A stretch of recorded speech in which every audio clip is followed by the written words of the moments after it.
Bonjour.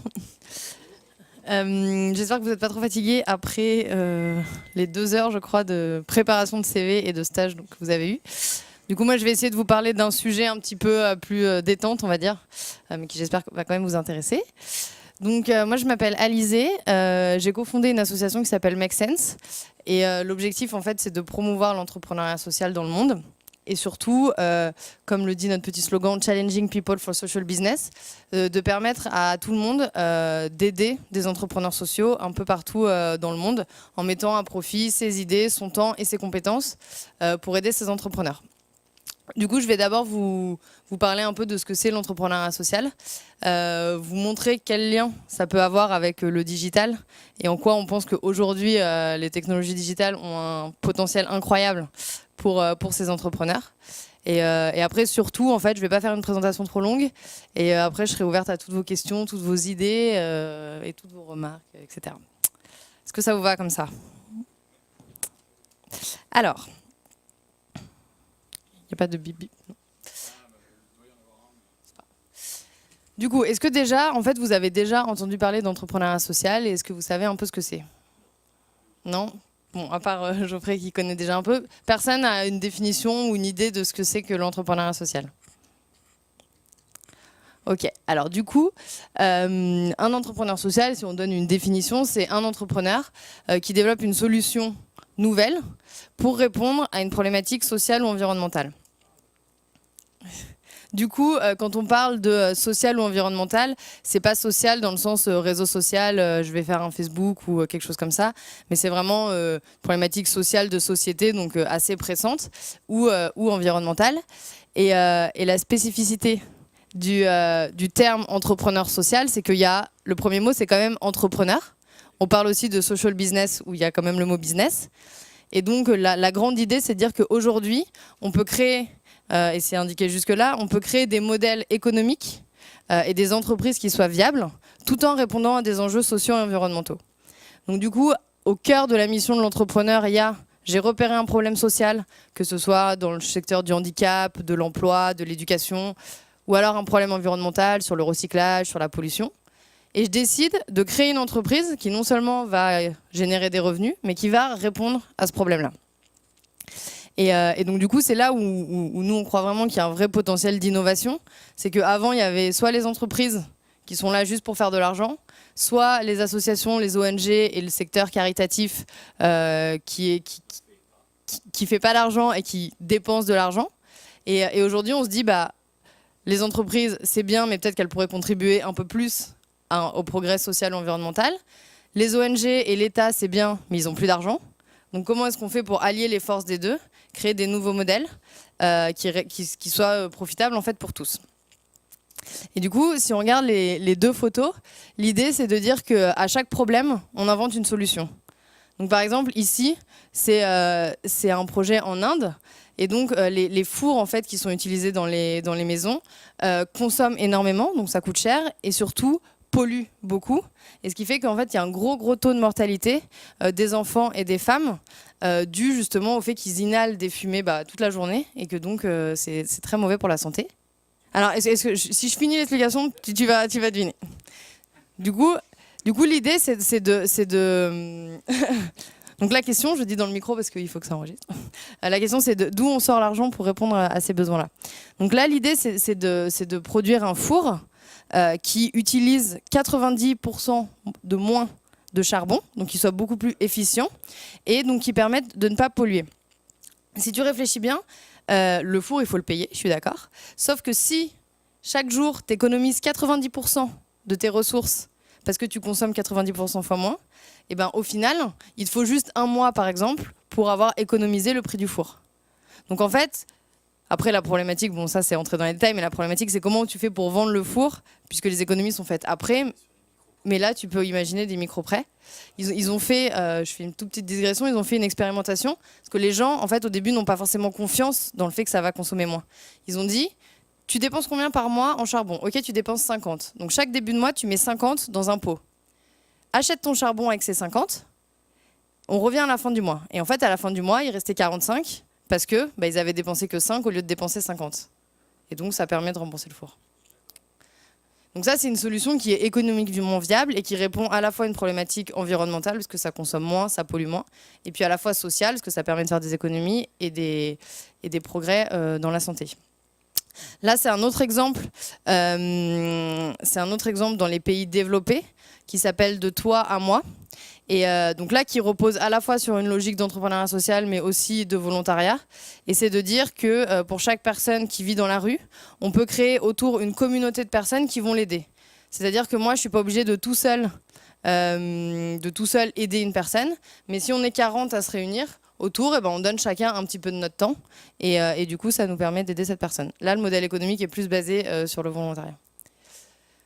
Donc voilà, donc ça c'est 2 exemples, il y en a 1000 autres aujourd'hui, autant dans les pays en développement où les problématiques paraissent beaucoup plus présentes, mais aussi dans les pays développés.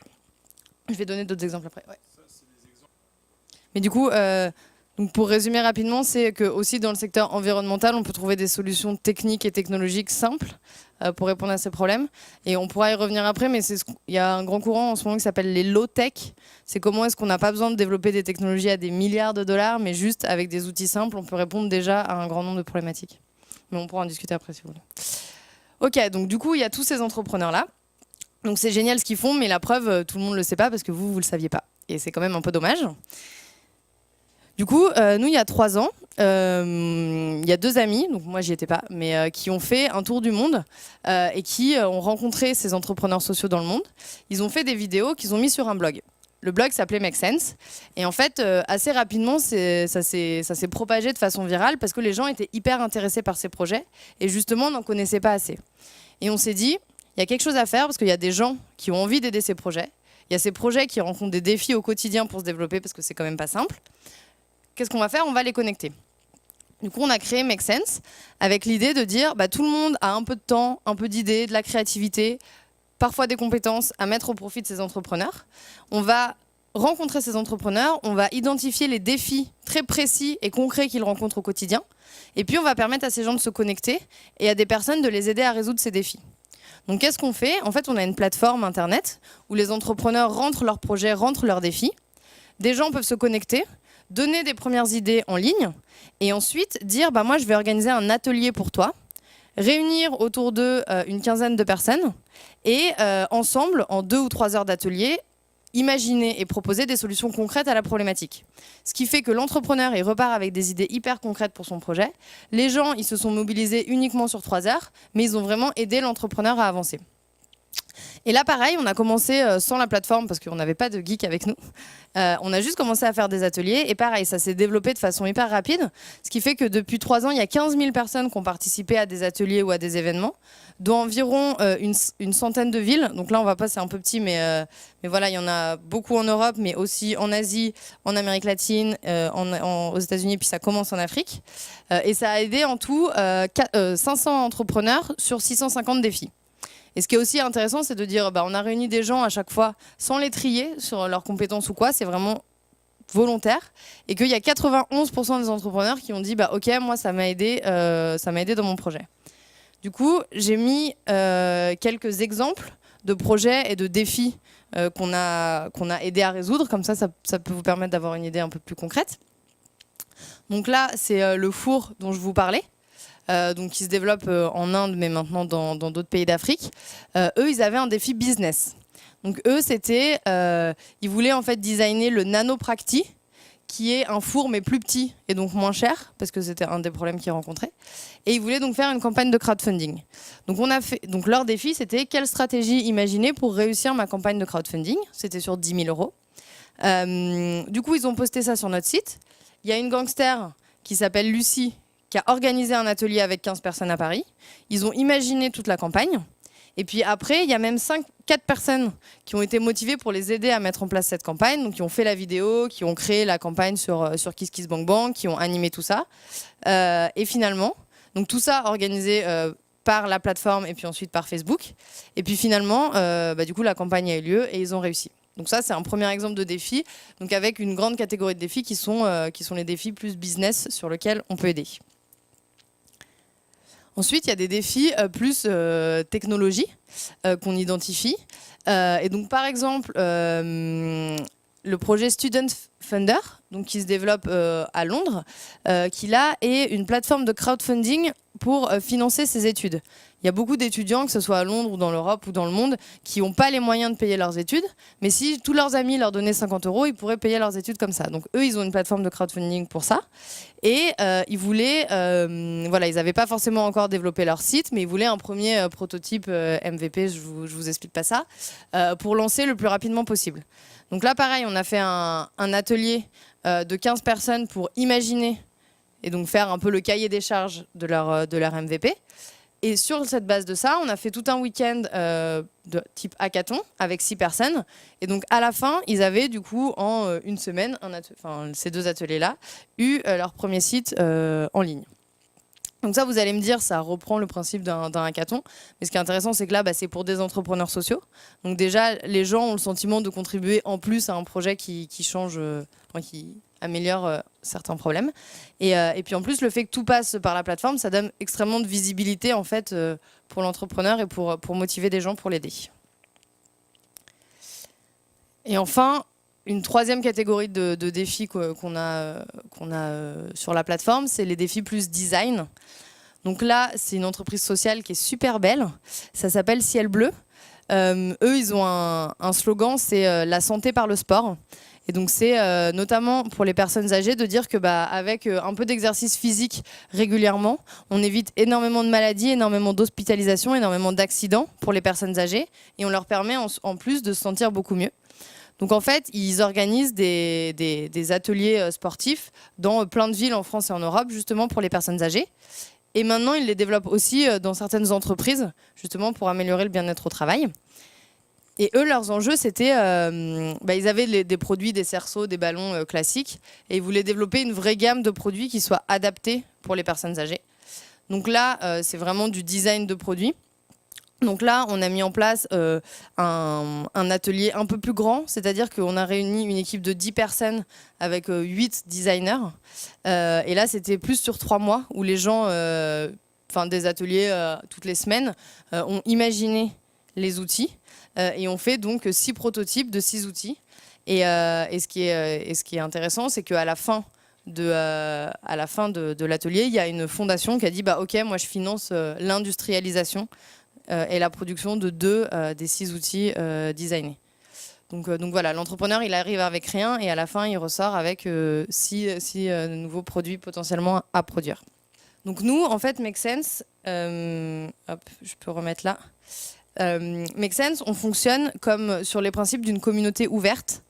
Donc c'est-à-dire qu'on est une petite équipe à concevoir tous les outils, la plateforme, des manuels qui permettent, qui permettent à tout le monde de savoir organiser un atelier.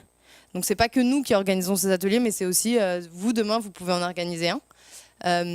Et après, c'est vraiment le principe de communauté ouverte. Tout le monde peut s'emparer du projet et dire j'organise ça. Et puis j'ai une idée d'un atelier encore mieux, je le propose. Et puis je construis le manuel. Et voilà.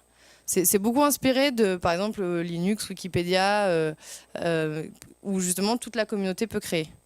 Je peux peut-être, pour arrêter de parler 2 secondes, vous montrer une petite vidéo qui explique en fait le processus de comment ça se passe. Make Sense, c'est 3 minutes. Oh, by the way, I discovered a really awesome project called Make Sense. They're a community that helps solve the challenges of social entrepreneurs all around the world. You should definitely check out their website. It's makesense.org. It's really cool.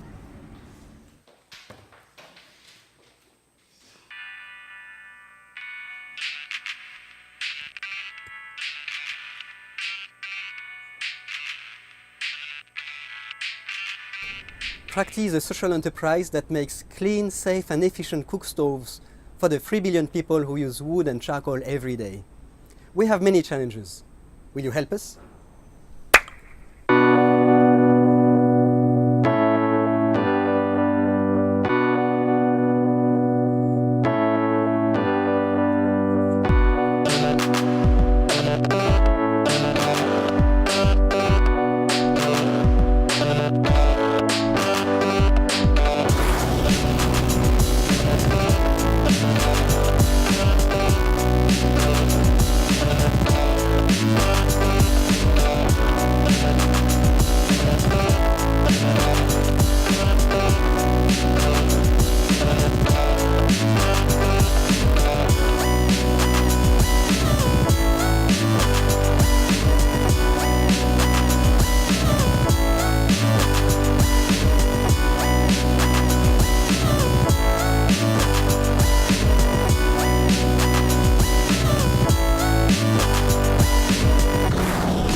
doesn't take a Superman to change the world. It needs you.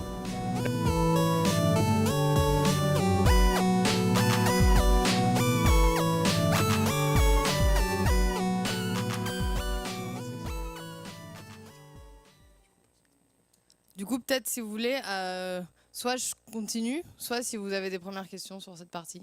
Après, c'est plus une partie sur quel est le lien entre entrepreneuriat social et le digital, et avec des exemples de projets qui lient justement les technos. Et je continue, il y a déjà des questions.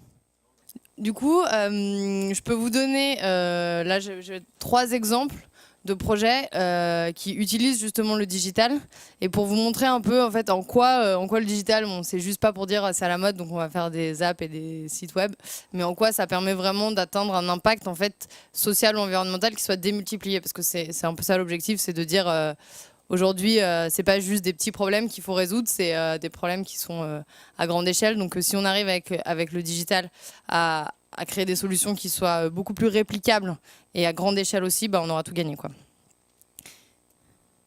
Du coup, ça c'est un peu notre thème, c'est de dire aujourd'hui le levier du digital nous permet en fait, une fois qu'on l'utilise avec une mission sociale ou environnementale, ce qui est fort, c'est que ça permet d'aller mobiliser des gens un peu partout et de façon hyper rapide et hyper simple. Et donc ça permet d'apporter des solutions qui soient à la fois à grande échelle et à la fois qui ont un fort impact local, parce que c'est ça qui est important de prendre en compte aussi dans l'entrepreneuriat social, c'est qu'on n'est pas là juste pour faire une app et qui se diffuse le plus rapidement possible, mais c'est qu'on règle des problèmes à l'échelle concrète, à l'échelle locale. Donc c'est pour ça qu'en fait, c'est à la croisée des technologies digitales et que comment on arrive à mobiliser les gens aussi sur place grâce à ces plateformes que ça peut marcher. Et un des bons exemples, c'est Make Sense. On est à la fois une plateforme pour permettre à tout le monde de s'engager, mais à la fois après, tous les défis et tout l'engagement, il est fait au niveau local autour des entrepreneurs locaux. Du coup, pour illustrer un peu ça je dirai après. Donc, est-ce que vous connaissez un projet qui s'appelle La Ruche qui dit oui? Oui. Non. Bon, du coup, je vais expliquer. Est-ce que vous savez ce que c'est les AMAP? Non? Ok. Alors, les AMAP, très rapidement, ça s'appelle les associations pour le maintien de l'agriculture paysanne. Et c'est de dire qu'on n'est pas obligé d'acheter ces légumes à monoprix, mais qu'on peut se réunir dans une association et acheter les produits directement aux producteurs locaux. Les AMAP, comment ils l'ont fait? Il y avait une AMAP qui s'ouvrait un peu dans chaque petite ville et puis qui fédérait les gens au niveau local. Ça, c'est bien, c'est un vrai progrès.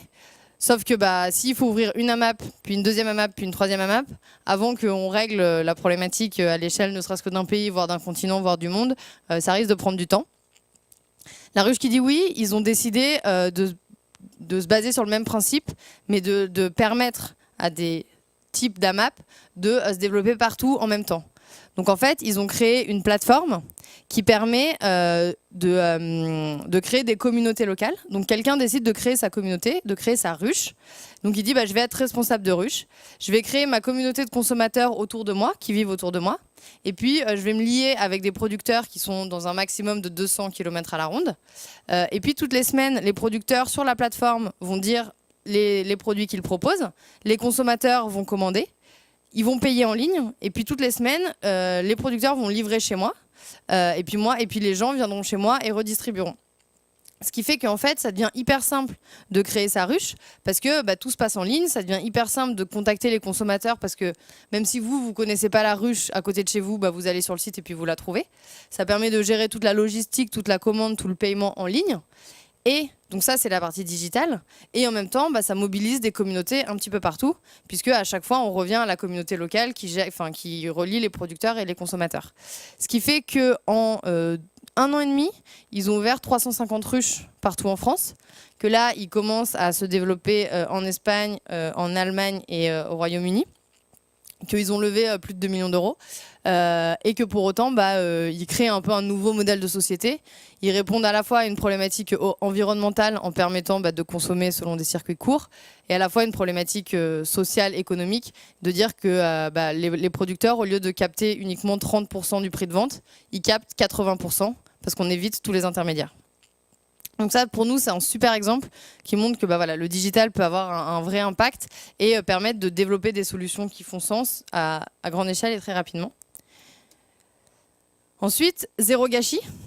Est-ce que quelqu'un connaît Zéro Gâchis? Peut-être encore moins là, parce que c'est moins connu. Pardon? Et Geoffroy a participé à un hackathon justement qui était notamment pour Zéro Gâchis. Eux, ils luttent contre le gaspillage alimentaire en disant que 30% de toute la nourriture qui est produite est gaspillée, et notamment parce que les supermarchés jettent, et du coup gaspillent énormément.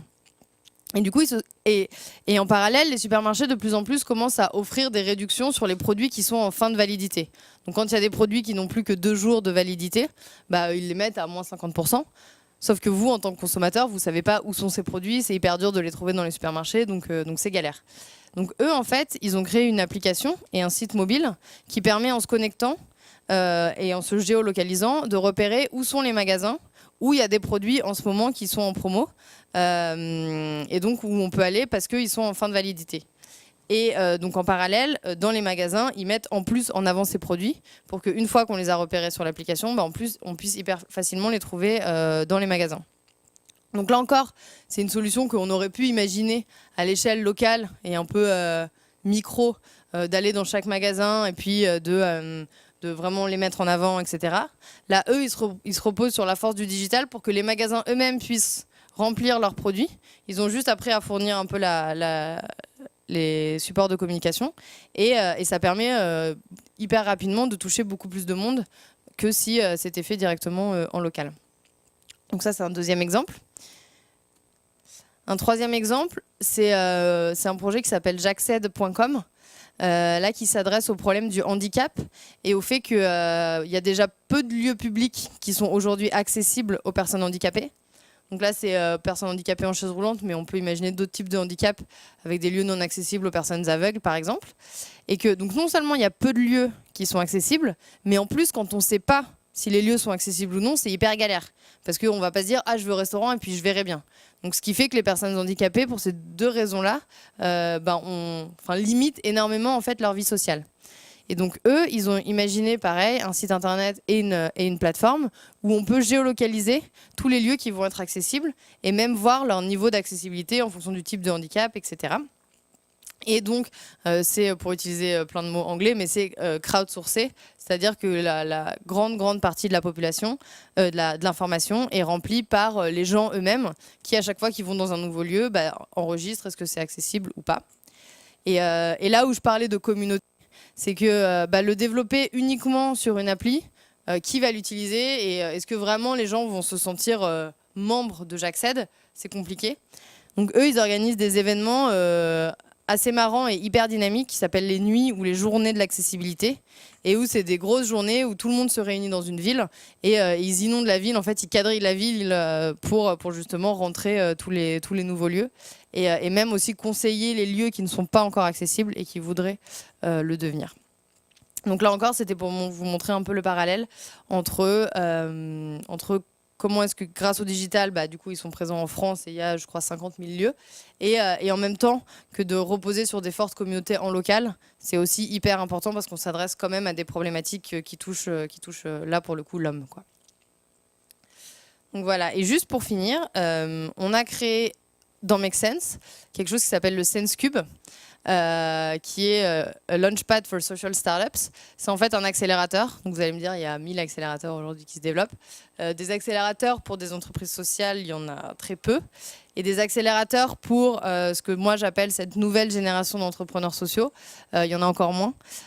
Donc c'est-à-dire que nous, là maintenant, notre objectif, notre ambition, c'est vraiment de mettre en avant ces nouveaux modèles et pour que de plus en plus de gens s'y intéressent et voient le fort potentiel que ça a, à la fois pour les citoyens, à la fois pour les pouvoirs publics et à la fois pour les entreprises.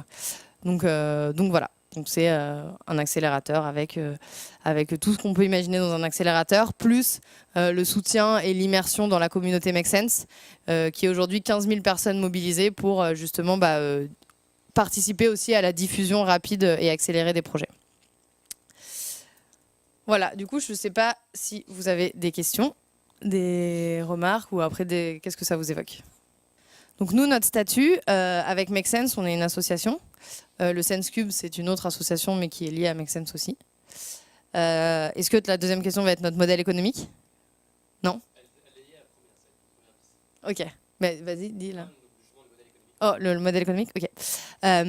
Donc en fait, Make Sense, tout est gratuit, évidemment, donc ça gagne pas d'argent. Le Sense Cube, tout est gratuit, donc ça gagne pas d'argent. En fait, via Make Sense, on développe un certain nombre de compétences et d'expertises qui intéressent aujourd'hui beaucoup les gens. C'est à la fois comment est-ce que tu arrives à créer et animer une communauté déjà sur 3 ans autour d'une mission commune. Et la deuxième, c'est comment est-ce que tu arrives à développer des modèles innovants socialement, donc on parle d'innovation sociale. La première compétence, elle intéresse aujourd'hui beaucoup les entreprises qui ont de plus en plus de mal à innover parce qu'elles réfléchissent en silo. Et du coup, nous, on les aide à dire, bah, ok, je vais créer des communautés en interne. On parle du hack Make Sense. Comment je hack tout ce qu'on fait dans Make Sense pour le mettre dans l'entreprise et pour accélérer l'innovation. La deuxième compétence, elle intéresse aussi les entreprises, elle intéresse aussi beaucoup les écoles, les universités. Et on anime des programmes, par exemple le programme Ciel Bleu avec les designers. C'était justement un programme avec des écoles, des universités. Donc ils nous rémunèrent pour ça. Et une partie du coup de la valeur qui est créée dans ces entités-là est reversée à Make Sense. Alors nous, la plateforme, c'est pour aider des entrepreneurs sur leurs projets. Si toi, demain, tu dis ce problème-là, il est hyper important, bah, je vais devenir entrepreneur et je vais le résoudre. Nous, on peut t'aider à faire ça. Ça, c'est aussi une autre idée qu'on n'a pas encore sur notre plateforme, mais qu'on nous a dit, c'est que aussi, en ayant une vision sur tous ces entrepreneurs dans le monde, il y a aussi plein d'idées business, en fait, idées entreprises sociales qui peuvent nous venir. Donc peut-être que demain, on va développer une fonctionnalité mur à idées. Voilà, en effet.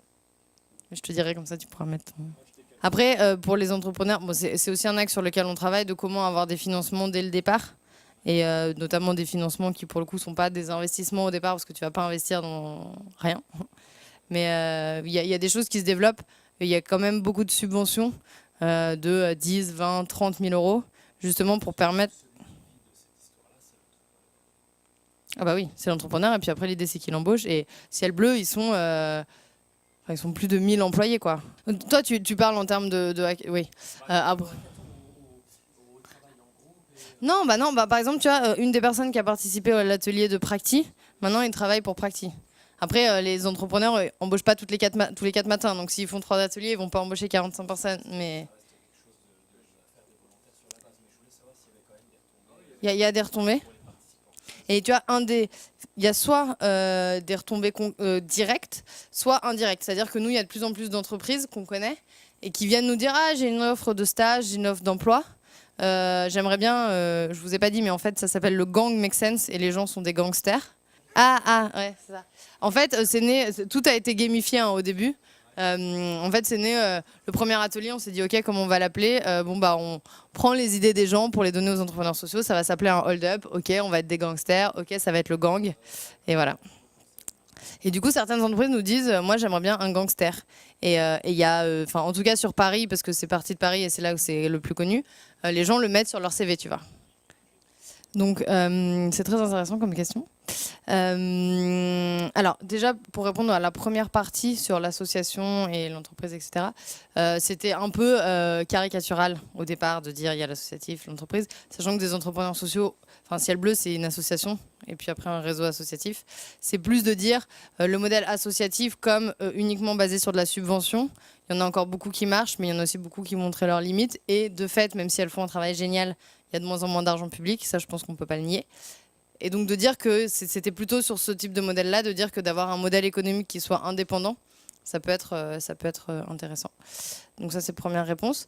Deuxième réponse, qu'est-ce qui garantit Alors qu'est-ce qui garantit sur le papier? Rien. Mais c'est aussi tout ça qui est notre challenge quotidien depuis 3 ans sur comment tu construis une communauté, et une communauté qui reste cohérente.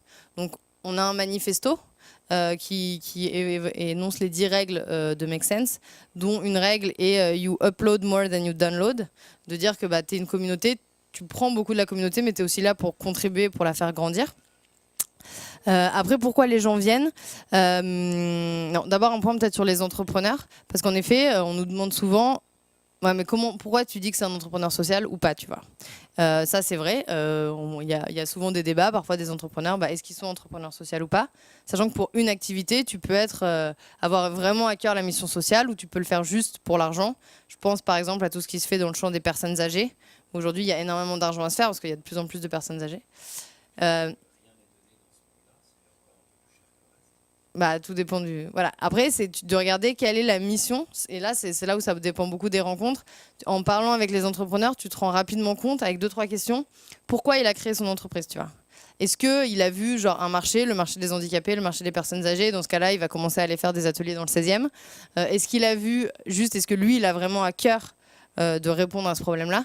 Et ça se sent assez rapidement. Donc ça, c'est une première garantie qui, voilà. Après, on n'a pas 100% de bon, tu vois.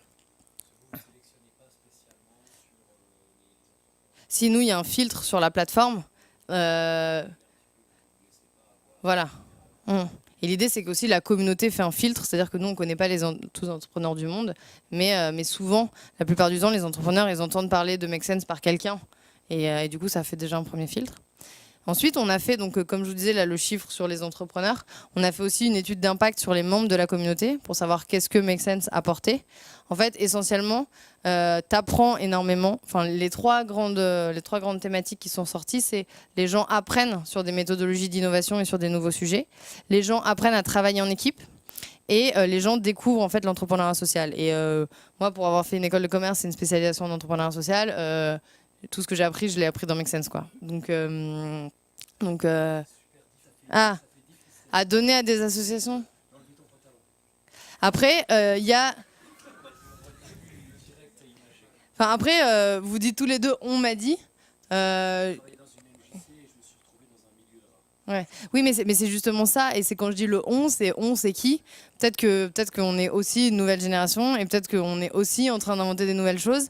Et que nous, quand on a commencé. Make Sense, on n'a jamais eu aucune subvention parce que les gens, soit ils comprennent pas ce qu'on fait, soit ils disent vous avez un impact indirect parce que nous, on aide les gens, mais les entrepreneurs sociaux, mais on n'aide pas directement les gens sur le terrain.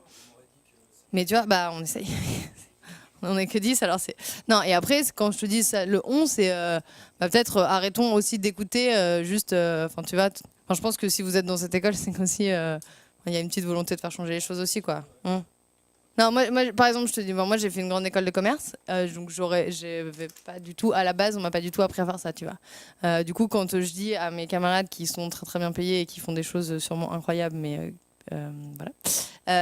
Au début, mais différentes, voilà, de ce dont tu parles. À la base, on te regarde et puis on te dit ouais, c'est bien, ouais, c'est mignon, tu vois, genre tu vois, on te met dans une case. Et puis après, petit à petit, tu vois, c'est passé sur Canal+. Après, on est passé sur BFM. Après, voilà. Et en fait, il faut des gens pour montrer à tous ces gens-là que c'est pas juste n'importe quoi, tu vois. Donc après, c'est juste une question de choix. C'est ce que j'expliquais sur on a ces branches académiques, entreprises, qui en fait travaillent, réalisent des prestations pour des personnes qui sont prêtes à payer beaucoup pour ça et qui reversent une partie à Make Sense. C'est une très bonne question. Très bonne question. Je la répète dans le micro du coup est-ce que EDF est une entreprise sociale? C'est ce que je disais tout à l'heure sur quelle est la mission première que l'entrepreneur s'est fixée. EDF, c'est un peu compliqué parce que l'entrepreneur, il est loin derrière l'histoire de l'entreprise. Mais EDF, sa mission, c'est pas de vendre de l'électricité aux populations démunies, par exemple. C'est pas de vendre de l'électricité verte. Eux, leur mission, c'est il y a un marché parce que les gens ont besoin d'énergie. Je vais répondre à ce besoin-là en offrant de l'énergie. Après, tu peux parler par exemple des politiques de tarification dégressive, etc. Ça, c'est plus s'adapter à son marché, plus que répondre à une problématique sociale. C'est comme on me dit, est-ce que les laboratoires pharmaceutiques sont des entreprises sociales? C'est en fait, elles s'intègrent sur un marché qui existe, mais leur mission... Enfin, tu vois, par exemple, un entrepreneur du coup environnemental sur le marché de l'énergie, c'est un entrepreneur qui va dire moi, je distribue l'énergie qui est produite de façon durable et qui n'est pas produite par des centrales nucléaires ou par du charbon, par exemple. Du coup, c'est un peu une des idées. Enfin, en fait, moi, pourquoi je viens ici? À la base, je suis rentrée en contact avec 42 pour un événement. Et comme je vous dis, moi, je crois beaucoup que l'entrepreneuriat social et le digital, ça a beaucoup à faire. Mais je crois aussi beaucoup qu'il y a plein d'entrepreneurs sociaux qui ont cette vocation sociale et qu'après, souvent, et c'est un des problèmes qu'ils disent, manque des compétences pour les développer. Parce que dans les écoles où on forme ces compétences-là, il n'y a pas forcément cette sensibilisation. D'où mon idée de venir ici. Puis après, j'ai rencontré plusieurs élèves de 42. Et moi, je crois qu'il y a un vrai truc à faire sur les hackathons pour des entrepreneurs sociaux, parce que vous, enfin, en tout cas, les développeurs, disons que c'est la même, enfin, c'est le même objectif de dire tu mobilises des gens pour des entrepreneurs. Après, nous, on mobilise pas que sur des sujets tech, et on mobilise pour des entrepreneurs sociaux, mais par exemple, je dirais Be My App pourrait nous aider pour organiser un hackathon, parce que voilà. Après, je sais pas, tu as l'air de pas trop aimer Be My App, donc peut-être je vais pas.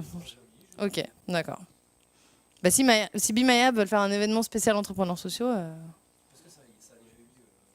ça a déjà lieu. Hein, on parle de il y a eu un truc où j'étais là, c'était fin décembre, mais c'était plus sur des problèmes de développement et d'aide au développement.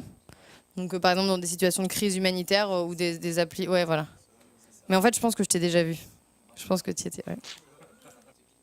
Nous, je vais vous montrer. Non, mais je vais pas réussir. Ouais, alors en fait, mais un truc qui est intéressant, c'est que dans Make Sense, à la base, on n'a pas de compétences tech, ce qui fait que l'idée à la base, je veux bien que tu ailles sur makesense.org, s'il te plaît.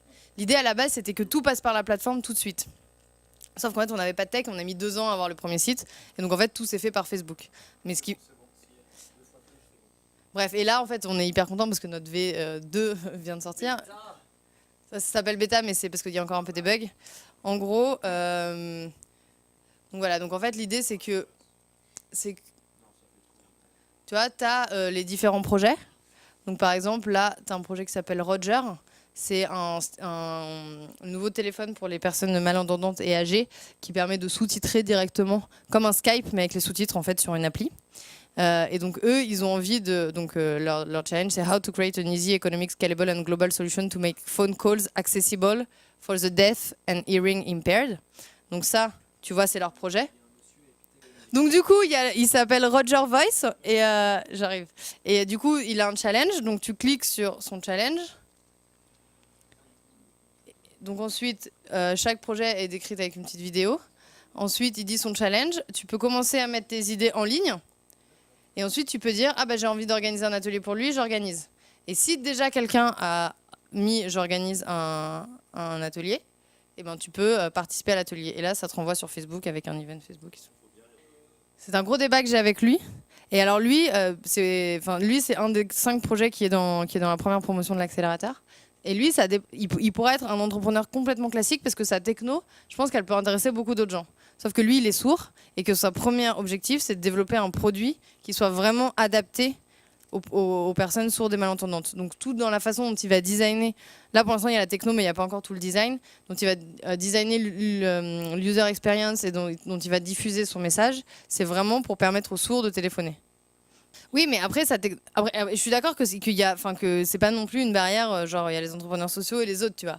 Après, c'est juste, là par exemple, moi ma question, c'est si ta techno, tu t'aperçois qu'elle est 20 fois plus rentable en la vendant à complètement autre chose ou en la mettant à disposition vraiment de façon adaptée aux personnes sourdes, qu'est-ce que tu fais? Bon bah lui, c'est d'abord pour répondre à ce besoin-là. Et après, je dis pas qu'il la vendra aussi parce que ça permettra peut-être d'enrichir son modèle. Mais en fait, je suis d'accord que c'est un exemple qui est un peu à la frontière. Il y a un vrai débat, et pour te dire, quand on demande il y a combien d'entreprises sociales en France, personne n'est capable de te dire, et quand on te dit, là ils sont en train de faire une loi sur l'économie sociale, personne n'arrive à se mettre d'accord parce que en vrai, t'as pas une ligne qui est complètement... Et ce qui est aussi bon signe, parce que ça veut dire qu'à terme, peut-être que les lignes vont devenir de plus en plus floues et que de plus en plus d'entreprises répondront à des problématiques sociales. Et ça sera tout gagné, tu vois. Oui.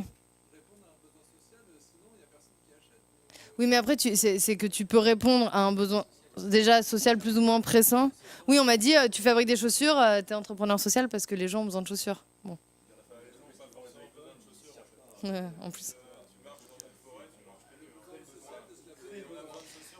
Vas-y, ta question. On va écouter la question de notre ami. Comment ? Grégory, il a une question, je crois. Encore une fois, très bonne question qui soulève nos propres challenges. Pour l'instant, c'est vraiment genre, toutes les méthodos et tout ça sont sous licence Creative Commons. Je pense qu'on a déjà dû vous parler de ça. Ça veut dire tu peux utiliser et faire des hold-up tant que tu veux, tant que tu dis que c'est make sense. Ça a un risque, c'est que n'importe qui peut faire des hold-up pour n'importe quoi. Jusqu'ici, ça s'est pas trop produit. Et comme toute communauté ouverte, c'est dans la façon dont nous, c'est pas du contrôle, mais c'est comment toi tu crées ce sentiment de communauté qui fait que soit tu es dedans et tu adhères au projet et tu le fais grandir, soit tu n'es pas dedans. Et il y a beaucoup de gens qui utilisent ces méthodologies dans leur boîte, pas pour des entrepreneurs sociaux, et c'est pas grave, tu vois. Et ils disent pas que c'est make sense, et voilà. Donc c'est juste, l'enjeu c'est comment garder la cohérence pour que oui, quand tu dis que c'est make sense, c'est pour un entrepreneur social, et c'est bien fait. Pour l'instant, ça se passe plutôt bien. Mais c'est un des enjeux aussi de la croissance de la communauté. En fait, on est un peu à ce... Enfin, là, on est au moment où il y a beaucoup de choses qui se sont passées, on a appris énormément, et c'est comment est-ce qu'on scale, enfin, comment est-ce qu'on construit les bons process pour que on passe de 15 000 personnes. L'objectif, c'est dans 3 ans, 300 000 personnes mobilisées, et on est à 15 000. Donc oui, il y a... Les MOOC, c'est les Massive Online Open Online Courses. C'est tous les cours que tu peux maintenant prendre sur Internet. Voilà. Mais alors, du coup, pour répondre à la question qui a été évoquée plusieurs fois, il y a un premier truc, c'est que nous, on répertorie des défis en fonction de leur catégorie. De plus en plus, on a envie d'intégrer des défis techno. Parce que justement, il y a beaucoup d'entrepreneurs qui ont ces défis techno. Donc, un des premiers enjeux qu'on a aujourd'hui, c'est de diversifier la communauté pour qu'il y ait des compétences hyper variées. Parce qu'il y a certains défis où tout le monde peut participer juste avec ses idées. Il y a d'autres défis où il faut avoir des compétences plus spécifiques. Donc voilà.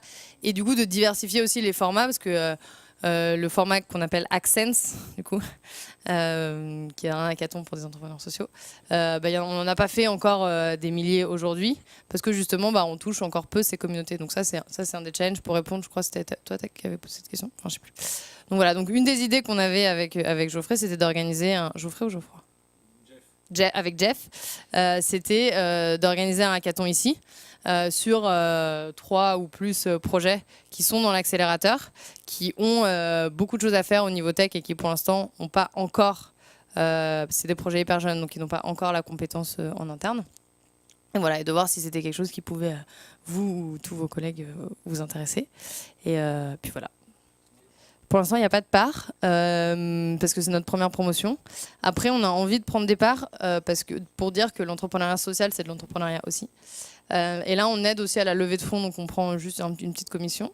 Et en fait, on fonctionne avec des sponsors. Donc là, on a un premier sponsor pour la première promotion. Et voilà, on a des locaux dans le 19e arrondissement, mais qui sont trop petits parce qu'il y a trop d'entrepreneurs. Donc on va bientôt déménager normalement.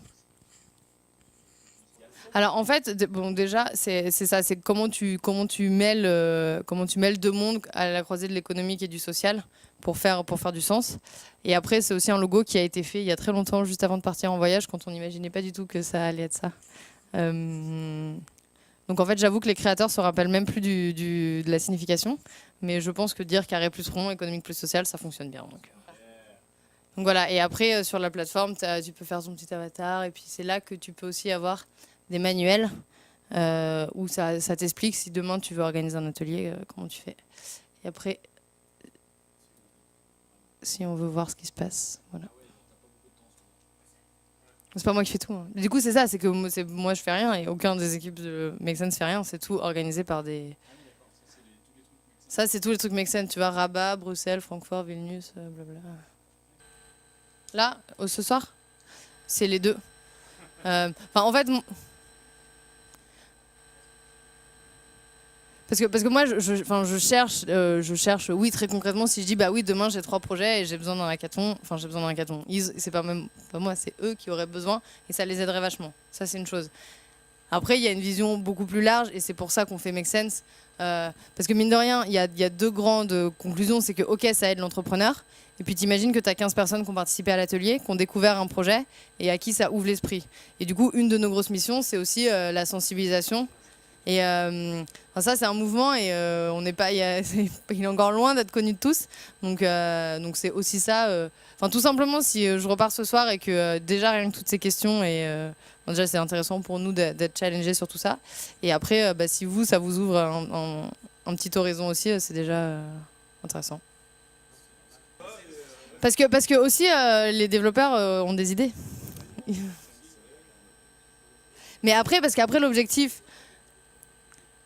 Tu vois, après, l'objectif, c'est que moi, j'organise un hold-up ici, je fais un hackathon, et après, demain, toi, tu vas sur la plateforme, tu vois, ah putain, il y a un projet trop stylé, ah bah tiens, je vais faire un hackathon. Je vais faire soit un hackathon si c'est un besoin hackathon, soit un hold-up. Et après, moi, on a une community développeur qui apprend aux gens à comment faire des ateliers. Et après, les gens qui y vont, c'est complètement libre, et avec le principe que, que tout le monde, avec ses idées, son temps est capable d'aider sur une problématique donnée. Et après, ça c'est sur les ateliers vraiment hold-up.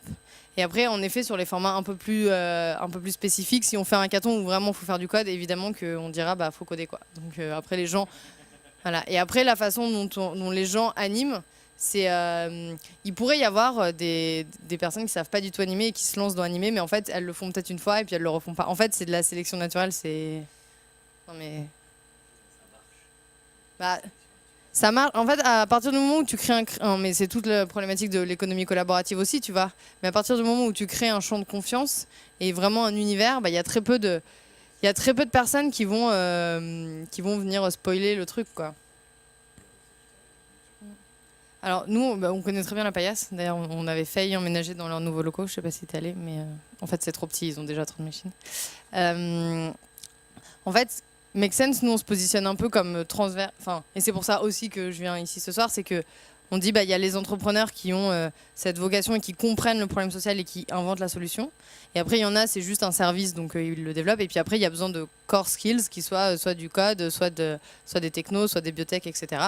Nous on veut pas réinventer la roue. Et à terme l'idée c'est aussi de mettre en place des programmes conjoints et de dire on a identifié 3 startups qui ont une idée révolutionnaire basée sur des biotech pour répondre à un problème environnemental. On va les accompagner ensemble. Donc en effet, on commence à faire des ateliers avec soit des hackerspace pour du prototypage de produits, soit la Paillasse où là on va en faire un mercredi.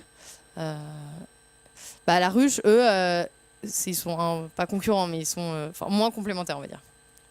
Parce que, nous, la vraie valeur ajoutée aussi avec les entrepreneurs, c'est un problème social, c'est compliqué à adresser et il y a une vraie compréhension à avoir pour trouver la solution innovante. Et c'est sur ça aussi qu'on travaille beaucoup. Du coup, s'il n'y a plus de questions, je pense qu'on peut arrêter là.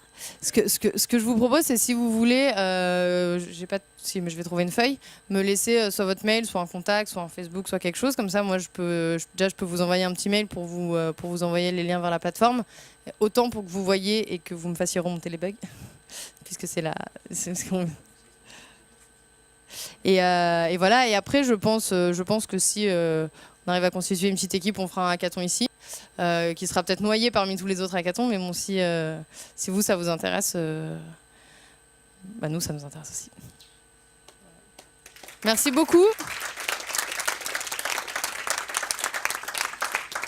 Et juste, est-ce que je peux finir? On fait beaucoup de communauté et de buzz. Est-ce qu'on peut essayer juste de faire une photo tous ensemble et comme ça, moi, je la poste sur notre communauté?